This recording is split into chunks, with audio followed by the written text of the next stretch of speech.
말씀은 신약성경 야고보서 2장 14절에서 17절까지 말씀입니다.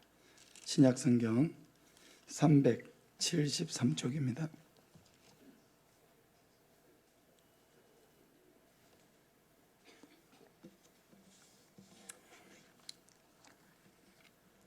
신약성경 373쪽 야고보서 2장 14절에서 17절까지 말씀입니다. 교독하겠습니다. 내 형제들아, 만일 사람이 믿음이 있노라 하고 행함이 없으면 무슨 유익이 있으리요? 그 믿음이 능히 자기를 구원하겠느냐? 너희 중에 누구든지 그에게 이르되 평안히 가라, 덥게 하라, 배부르게 하라 하며 그 몸에 쓸 것을 주지 아니하면 무슨 유익이 있으리요? 그 자체가 죽은 것이라. 아멘. 오늘 신앙고백서 16장 선행에 대한 말씀을 전하겠습니다. 우리 화면을 보고 같이 한번 읽겠습니다. 시작. 하나님의 계명에 순종함으로 행하는 이 선행은 참되고 살아있는 믿음의 열매요 증거이다. 그리고 신자들은 선행으로 자기들의 감사를 드러내고 확신을 굳게 하며 형제의 덕을 세우고 복음의 고백을 단장하며 대적들의 입을 막으며 하나님을 영화롭게 하니 그들은 하나님의 만드신 바요 그리스도 예수님 안에서 선한 일을 위하여 지으심을 받아 거룩함의 열매를 맺어 결국에는 영생을 얻을 것이다. 자, 이 부분은 그리스도인이 선행을 행한다고 할 때 그 선행이 영적으로 어떤 의미를 갖느냐 하는 부분에 대한 것입니다. 여러 가지가 있지만은 세 가지를 살펴보려고 합니다. 첫째는 선행은 믿음의 열매요 증거라고 말씀하고 있습니다. 야고보서 오늘 읽었던 본문을 다시 한번 보면은 내 형제들아, 만일 사람이 믿음이 있노라고 행함이 없으면 무슨 유익이 있으리요? 그 믿음이 능히 자기를 구원하겠느냐? 만일 형제나 자매가 헐벗고 일용할 양식이 없는데 너희 중에 누구든지 그에게 이르되 평안히 가라, 덥게 하라, 배부르게 하라 하며 그 몸에 쓸 것을 주지 아니하면 무슨 유익이 있으리요? 이와 같이 행함이 없는 믿음은 그 자체가 죽은 것이라 했습니다. 믿음이 있다라고 하는 것은 반드시 그 참믿음은 참된 행함으로 나타나야 한다라고 말씀하고 있습니다. 반대로 말하면은 믿음이 있노라 하면서도 아무런 그 믿음에 합당한 열매가 없으면 그 사람이 주장하는 자기 안에 있는 믿음이라고 하는 것이 참된 믿음이라고 어떻게 말할 수 있겠느냐라고 하는 것이죠. 그러면서 야고보는 한 가지 예를 듭니다. 만일 형제나 자매가 헐벗고 일용할 양식이 없는데 말로만 배부르게 해라, 또 따뜻하게 해라, 그렇게 하면서 말로만 그렇게 하면 그것은 참 믿음이 아니다라고 하는 거죠. 형제나 자매가 어려움을 당하고 있고 먹을 것이 없고 하루하루가 고달픈 삶을 살고 있으면 말로만 그렇게 하는 것이 아니라 자기가 도와줄 수 있는 안에서는 최소한이라도 뭔가 그 어려움을 이겨나갈 수 있도록 돕는 사람이 되어야 한다라고 하는 거죠. 이게 바로 참 믿음을 가진 사람들에게는 반드시 이런 참된 선을 행하는 열매가 나타나야 한다. 그래야만 그 사람이 말하고 있는, 그 사람이 믿고 있는 그 믿음이 참 믿음이라고 말할 수 있다라고 하는 것입니다. 선을 행한다는 것은 기본적으로 남을 돕는 행위와 관련이 많이 있습니다. 물질로 돕는 것도 있겠지만 한마디 말로서 돕고 또 사람들에게 친절하게 행하는 것도 다 선을 행하는 것입니다. 참 믿음을 가진 사람은 바로 이러한 선행의 열매를 많이 맺어야 할 줄로 믿습니다. 두 번째로 선행은 하나님께 대한 감사를 드러낸다. 다른 말로 하면 하나님께 대한 감사를 표현하는 방법이 된다라고 하는 것입니다.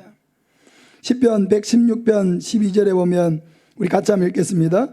내게 주신 모든 은혜를 내가 여호와께 무엇으로 보답할꼬? 여러분, 하나님께 은혜를 보답하는 방법은 많이 있을 것입니다. 그죠? 하나님 앞에 나와서 예배를 드리는 것도 하나님을 경배하고 감사하는 중요한 표현입니다. 하나님 앞에 예물을 드리는 것도 하나님께 감사를 표현하는 중요한 수단이죠. 또 봉사를 열심히 하는 것도 하나님께 대한 감사를 표현하는 것입니다. 근데 또 중요한 한 가지가 뭐냐? 그것은 바로 이웃에게 선을 행하는 것. 이것 또한 하나님께 대한 감사를 표현하는 방법이 된다는 것입니다. 그러므로 우리는 하나님께 받은 은혜를 자기에게 고여있게 모아만 놓는 것이 아니라 축복의 통로가 되어야 된다. 다시 말하면 하나님께 우리가 받은 은혜를 흘려보내는 사람이 되어야 한다라고 말씀하는 것입니다. 그러면 하나님께서 우리에게 더 풍성한 것으로 채워주신다는 것입니다. 고린도후서 8장 14절 15절 우리 같이 한번 읽겠습니다. 이제 너희의 넉넉한 것으로 그들의 부족한 것을 보충함은 후에 그들의 넉넉한 것으로 너희의 부족한 것을 보충하여 균등하게 하려 함이라. 기록된 것과 같이 많이 거둔 자도 남지 아니하였고 적게 거둔 자도 모자라지 아니하였느니라. 사도 바울은 예루살렘 교회가 기근과 흉년으로 인해서 큰 고통을 겪게 되니까 바울은 자기가 설립했던 그런 교회들, 특히 이 고린도 교회에 예루살렘 교회를 위한 구제 헌금을 요청했습니다. 그러면서 하는 말이 너희의 넉넉한 것으로 그들의 부족한 것을 보충하려고 하는 것은 다음에 그들의 넉넉함으로 너희의 부족함을 보충하려 함이라. 이렇게 이야기를 하고 있습니다. 다른 말로 하면은 지금은 예루살렘 교회가 어렵기 때문에 너희가 그들을 지금 돕고자 하는 거지만은 나중에는 너희도 어려울 수가 있다라고 하는 거예요. 너희도 어려울 수가 있다. 너희도 정말 10,000원, 1,000원 하나가 귀하게 여겨지는 그런 때가 올 수도 있다. 그때는 어떻게 할 거냐? 그때는 또 다른 사람의 넉넉함으로 너희를 채워주려고 한다. 그렇게 해서 모두가 다 균등되게 하려고 한다라고 하는 것입니다. 그러면서 사도 바울은 한마디 말씀을 인용합니다. 기록된 것과 같이. 이것은 바로 출애굽기 16장 18절에 나온 말씀입니다. 많이 거둔 자도 남지 아니하였고 적게 거둔 자도 모자라지 아니하였느니라. 출애굽기 16장에는 어떤 말씀이 있냐면 이스라엘 백성들이 광야로 나왔을 때에 하나님께서 처음으로 이제 만나를 이스라엘 백성들에게 내려주신 사건이 기록되어 있는 것이 바로 출애굽기 16장입니다. 근데 하나님께서 이 만나를 주실 때 만나를 거두는 원칙에 대해서 얘기를 하셨어요. 너희 먹을 만큼만 딱 거두라고 그랬어요. 먹을 만큼만. 그리고 매일매일 만나가 올 거니까 그날 먹을 만큼만 거두고, 특별히 안식일을 앞두고 있는 금요일에는 너희가 이틀치, 안식일 것까지 다 이틀치를 거두어도 된다. 근데 많은 사람들은 어떻게 했냐면은 분명히 오늘 만나가 있고 내일도 하나님 주시리라고 약속을 했는데 어떤 사람들은 내일 주실지 안 주실지 가봐야 알지 어떻게 아냐 이렇게 되는 거예요. 한마디로 믿음이 없는 거죠. 그러니까 어떻게 하겠습니까? 하루치만 분명히 거두라고 했는데 아침에 나와가지고 식구들 다 데리고 나와가지고 소코리 양쟁이 다 가져 나와가지고 막 가족들이 5인분이면 5인분만 거두면 되는데 10인분, 20인분, 30인분 그 일주일치를 다 거다 놓자. 어떻게 될지 알지 못하니까. 그럼 어떻게 됩니까? 그 다음 날에 만나가 또 내려있고 먼저 거둔 만나는 하루가 지나면 다 썩어버렸거든요. 그러니까는 이 광야에서 각각 텐트를 치고 이렇게 지내고 있는데 텐트마다 썩은 냄새가 진동을 하는 거예요. 왜? 만나를 하나님이 거두라는 것보다 더 많이 거두었다는 거죠. 많이 거두도 어떻게 됐습니까? 남지 않았어요. 많이 거뒀다고 해가지고 부자 된 거 아니거든요. 많이 거둬도 남지 않았어요. 적게 거둔 사람은 어떤 사람이냐? 자기 먹을 만큼만 거둔 사람이에요. 이 사람들은 하나님의 말씀을 따라 믿음으로 행한 사람들이죠. 그 사람들은 자기 먹을 만큼만 딱 거둔 거예요. 그러니까 먹을 만큼 거두어서 먹으니까 텐트도 깨끗하고 냄새도 나지 아니하고 또 그 다음날 되면 또 하나님 주시는 새로운 만나를 이렇게 먹게 된 것입니다. 이 말을 통해서 사도 바울이 하고자 하는 얘기가 무엇입니까? 많이 가지고 있어서 그것을 나눠주지 아니하고 혼자만 먹으려고 가득 쌓고 있으면은 다 썩어버린다. 우리 속담에 아끼면 똥 된다 이런 말이 있잖아요. 너무 자기를 위해서만 이렇게 아끼고 어려운 사람들이 있어도 그냥 귀를 닫아버리고 눈을 딴 데로 옮겨버리고 그렇게 해서 도와줄 마음을 갖지 않으면은 결국 쌓아놓은 그것도 다 썩어버려서 남도 주지 못하고 자기도 먹지 못하는 그런 지경이 돼버린다. 그러니까 썩기 전에 두루두루 도와줄 사람들, 도움을 필요로 하는 사람들을 잊지 않고 도와주어야 한다라고 말씀을 하는 것입니다. 하나님의 사랑을 흘려보내는 사람, 이것이 바로 하나님의 은혜로 다시 더 풍성하게 채워질 수 있는 사람이라는 것입니다.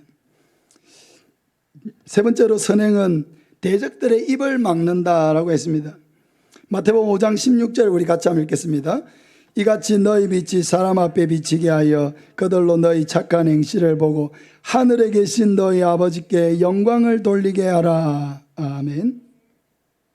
이 말씀은 두 가지 의미가 있습니다. 하나는 말씀대로 우리가 착한 행실로 살면 세상 사람들이 하나님께 영광을 돌리게 된다는 것입니다. 그래서 그리스도인은 마땅히 착한 행실로서 세상의 빛으로 살아야 한다라고 말씀하는 거죠. 그러나 반대로 우리가 착한 행실로 살지 아니하면 어떻게 되겠습니까? 세상 사람들이 하나님께 영광을 돌리는 것이 아니라 교회를 비난하고 하나님의 영광을 가리게 된다라는 말씀입니다. 여러분, 오늘날 이 문제는 대단히 사회적으로도 심각한 문제입니다. 교회가 억울하게 비난을 당하는 경우도 있습니다. 근데 또 어떤 경우는 보면은 비난을 당해도 마땅한 그런 잘못들도 교회 안에서 벌어지고 그런 것들이 신문지상에 나와서 세상 사람들에게 비난의 대상이 되기도 합니다. 여러분, 세상이 교회를 향해서 비난하는 이유는 저는 나쁜 뜻으로 생각하지 않습니다. 좋은 뜻으로 생각해요. 그건 뭐냐? 그들이 교회에 대해서 기대를 가지고 있기 때문에 그런 게 아니냐. 교회는 적어도 사회에서 이런 정도로 살아줘야 한다. 예수 믿는다고 하는 사람들은 적어도 이 정도의 도덕적이고 윤리적인 삶을 살아줘야 한다라고 하는 세상 사람들도 교회를 바라보는 기준이 있단 말이에요.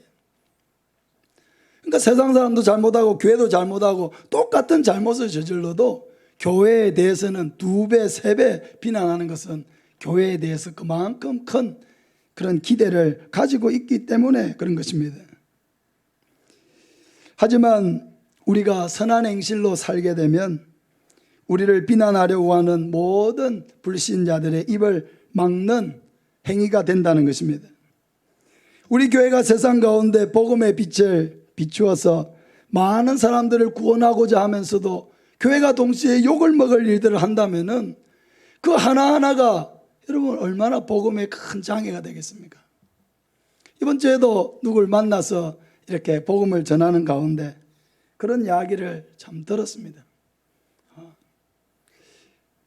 예수 믿는 사람들이 정말로 본이 되지 않는 그런 모습들 때문에 자신이 너무 큰 상처를 입었다는 거죠. 그래서 다시 교회로 돌아가고 싶은 마음이 없다는 겁니다. 그 사람들은 우리가 예수를 믿는다고 하면서도 신앙이 부족한 사람들은 어떻습니까?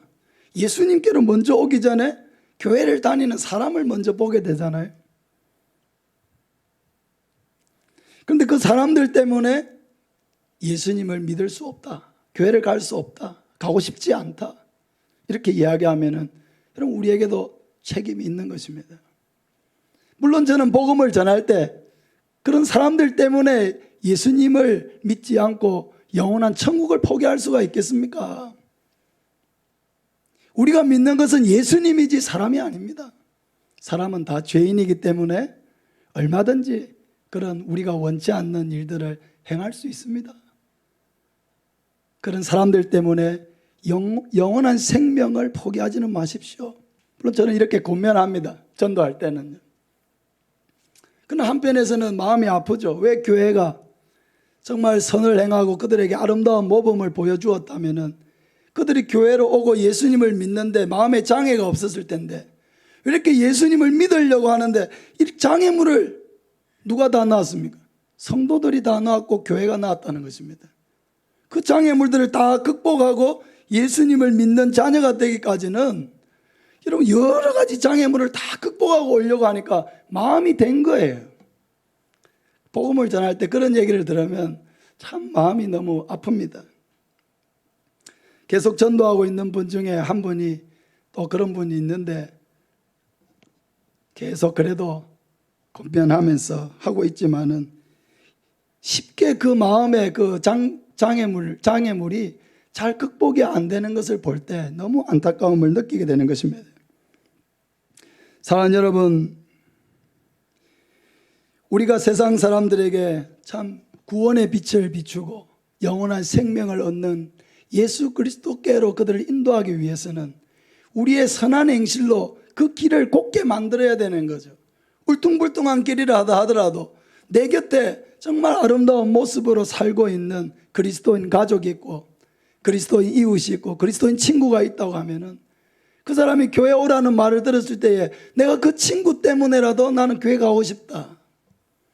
그런 마음이 여러분 생기지 않겠습니까? 믿지 않는 남편을 구원하기 위해서는 말씀을 따라서 남편을 먼저 존중하고 사랑해야 합니다. 믿지 않는 우리의 이웃들을 구원하기 위해서는 기본적으로 우리가 약속을 잘 지키는 사람, 말을 신뢰할 수 있는 사람, 또 정직한 사람, 주변 사람들을 험담하는 게 아니라 만날 때마다 칭찬하고 세워주고 격려하는 사람이 되어야 합니다. 우리가 어떻게 사느냐라고 하는 것은 결국 우리 한 사람의 문제만이 아니라는 거죠. 내가 어떻게 사느냐라고 하는 그것이 한 영혼이 구원을 받느냐 구원을 받지 못하느냐의 문제와 결탁되어 있다는 것입니다. 그러니까 내 삶은 중요한 거예요. 예수 믿는 자로서의 사는 내 삶은 대단히 중요한 것입니다. 사랑하는 여러분, 우리가 어떻게 사느냐 하는 것에 우리의 가족의 구원이 달려있고 내 친구들의 구원이 달려있고 또 내가 함께 더불어 살아가는 사람들의 구원이 달려있다는 것을 여러분 꼭 기억하고 하나님의 자녀로서 거룩한 백성으로서 진실되게 살아가는 저와 여러분 되시기를 바랍니다. 그러나 여러분 생각해야 될 것이 있습니다. 우리가 선을 행하는 것은 마땅한 삶이어야 하지만은 그러나 선을 행하는 것 자체가 우리를 구원에 이르게 하는 통로는 아니라고 하는 것입니다. 이것이 바로 선행의 한계입니다. 이 부분에 대해서 신앙고백서 16-5번에서 말씀하고 있습니다. 우리 같이 한번 읽겠습니다. 우리는 가장 좋은 행위들로서 하나님께로부터 사죄나 영생을 받을 공로를 세울 수 없다. 곧 그 행위와 내세의 영광 사이에 큰 불균형이 있고 우리와 하나님 사이에도 엄청난 간격이 있기 때문에 우리는 그 행위로서 하나님께 이득을 드리거나 이전에 범한 죄의 빚을 갚을 수도 없다. 그러나 우리가 행할 수 있는 모든 일을 행하였다면 행해야 하는 의무를 행한 것뿐이요 우리는 무익한 종에 불과하며 그 행위가 선하다면 선행은 성령에게서 나온다. 우리가 선을 행한다면 그것이 우리의 행위인 만큼 심히 많은 연약과 불완전으로 더럽혀지고 뒤섞여 있어서 하나님의 준엄하신 심판을 견딜 수 없기 때문이다. 우리 에베소서 2장 8절 9절 우리 또 같이 한번 읽겠습니다. 너희는 그 은혜에 의하여 믿음으로 말미암아 구원을 받았으니 이것은 너희에게서 난 것이 아니요 하나님의 선물이라. 행위에서 난 것이 아니니 이는 누구든지 자랑하지 못하게 함이라 했습니다. 그럼 구원은 믿음으로 받는 것이지 행위로서 받는 것이 아니다라고 했습니다. 여기에 행위라고 하는 것은 우리가 도덕적인 그런 행위, 남을 도와주는 행위, 착하게 사는 행위, 누군가를 용서하는 행위, 누군가를 잘 도와주고 친절한 행위, 이런 행위들, 그런 것들을 많이 쌓는다고 해서 그것이 우리로 하여금 구원에 이르게 하는 건 아니다. 우리의 구원은 어디에 있습니까? 바로 우리를 위해 십자가에 죽으시고 부활하신 예수 그리스도를 우리의 구원자로 믿는 데 있습니다. 이 믿음으로 우리는 구원을 받습니다. 그런데 왜 하나님은 우리의 행위를 통해서 구원하시지 아니하고 우리의 믿음을 통해서 구원하시느냐? 우리의 행위에 어떤 문제가 있느냐? 문제가 있기 때문에 하나님께서 우리의 행위로 우리를 구원하는 게 아니고 우리를 믿음으로 구원하시는 것입니다. 우리의 행위의 문제는 뭐냐? 불완전하다는 것입니다. 선을 행하긴 하는데 악도 행합니다. 그래서 우리의 선이 완전하지 않은 거예요. 우리가 선을 행하는 데 있어가지고 그 선행이 굉장히 순수한 것처럼 포장이 되어 있어도 그 안에는 이기적인 목적이 있을 때가 많아요. 많은 기부를 또 많이 하지 않습니까? 기부. 누가 뭐 1,000만을 했다, 5천만을 했다, 1억을 했다. 그래서 막 대문짝만하게 신문에 나오고 뉴스에 나오고 합니다. 근데 우리가 보면은 아주 순수하다고 할 수는 없죠. 그런 기부들이. 연예인으로서 뭐예요? 자기 이미지를 개선하고 또 이렇게 많은 돈도 벌지만은 난 또 많은 사람들 도와주는 사람이다. 그런 것들을 좀 과시하고 싶은 그런 마음도 많이 있는 것입니다. 그럼 1억 원을 기부하면은 신문에 몇 군데 나면은 자기의 광고 효과는 몇 억의 광고 효과를 내는 거죠. 그러니까 선행을 행하는 건 맞지만은 그 선행 속에는 보이지 않는 이기적인 자기의 목적을 가지고서 선을 행할 때가 많다는 것입니다. 그래서 우리의 선행이 하나님 앞에서 구원을 얻기에는 합당하지 못하다는 거예요. 그래서 하나님은 우리에게 선행이 아니라 우리의 이러한 선행으로는 우리의 죄를 갚을 수가 없기 때문에 바로 우리 죄를 대신해 십자가에 죽으시고 부활하신 예수 그리스도를 믿는 그 믿음으로 우리를 구원하시고 믿을 때에 그 믿음을 우리의 의로 여겨주시고 우리의 죄를 씻어주시고 하나님의 자녀로 삼고 영원한 천국으로 인도해 주시기로 하나님께서 우리에게 그런 구원의 길을 허락해 주신 것입니다. 그러므로 우리에게 있어서 선행은 구원을 얻기 위한 목적으로 행하는 것이 결코 아닙니다. 구원을 얻기 위해서 선을 행한다고 한다면 얼마나 힘들겠습니까? 아무도 구원의 확신을 갖지 못할 거예요. 선도 행하지만 악도 많이 행하기 때문에 과연 내가 행한 선이 하나님 받으실 만큼 온전히 선을 행했느냐에 대해서 아무도 확신할 수가 없는 거예요. 그렇지 않습니까? 그러니까 이 땅에 행위에 근거를 둔 그런 행위 종교들은 다 한 가지로 구원의 확신이 없다는 공통점이 있어요. 그렇지 않습니까? 천주교는 믿음도 중요하지만 행위도 중요하다. 믿음만으로 안 된다. 믿음 플러스 행위. 이 두 가지가 구원의 조건이에요. 천주교인들은 특징이 있어요. 아무도 구원의 확신이 없어요. 뭔가를 열심히 봉사도 하고 하는데 아무도 구원의 확신이 없어요. 그게 천주교인들의 특징이죠. 왜?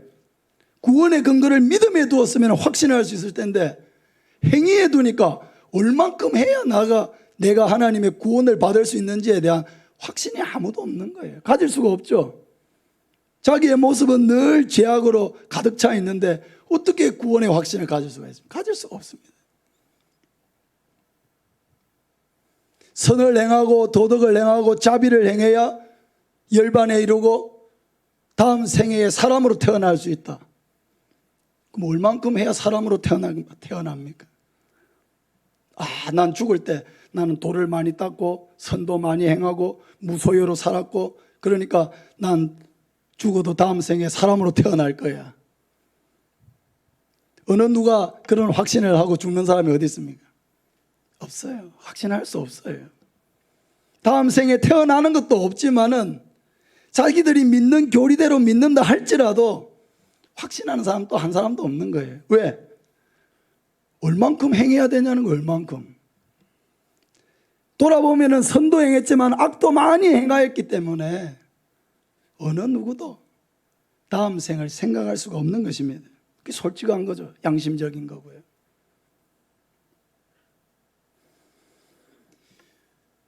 구원은 선행으로 주어지는 것은 결단코 아닙니다. 우리에게 있어서 선은 구원을 얻기 위한 도구가 아니라 하나님의 구원을 값없이 은혜로 받았기 때문에 그런 사랑 많으신 하나님의 자녀가 된 자로서 마땅히 행해야 될 것이 바로 선행이라는 거예요. 구원을 받기 위한 목적이 아니라 받았기 때문에 마땅히 하나님을 믿는 자녀로서 그 믿음의 열매로서 선행이 나타나야 한다라고 하는 것입니다. 하나님은 우리가 선한 행실로 행할 때 이것을 기뻐하십니다. 하나님은 우리가 하나님께 받은 사랑을 다른 사람들에게 흘려보낼 때 기뻐하시고 더 많은 복을 주셔서 축복의 통로가 되게 하십니다. 누가복음 16장 18절 이하 우리 같이 한번 읽겠습니다. 선을 행하고 선한 사업을 많이 하고 나누어 주기를 좋아하며 너그러운 자가 되게 하라. 이것이 장래에 자기를 위하여 좋은 터를 쌓아 참된 생명을 취하는 것이니라. 히브리서 13장 16절 오직 선을 행함과 서로 나누어 주기를 잊지 말라. 하나님은 이 같은 제사를 기뻐하시느니라. 아멘. 선을 행하고 선한 사업을 많이 하고 나누어 주기를 좋아하며 너그러운 자가 되게 하라. 이것이 장래에 자기를 위하여 좋은 터를 쌓아 참된 생명을 취하는 것이라 했습니다.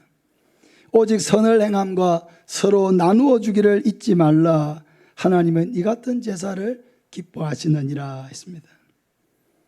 선한 행실은 가진 것을 나누는 것과 많이 관련이 있습니다. 나누는 것을 좋아하는 사람은요, 들어오는 것도 많아요. 많이 나누면 또 많이 들어와요. 많이 나누면 다른 사람을 풍성하게 해주지만 하나님은 또 그 사람을 풍성하게 해주십니다. 사랑하는 여러분, 나누어 주기를 좋아하는 자가 되시기를 바랍니다. 큰 걸 나누라는 게 아니에요.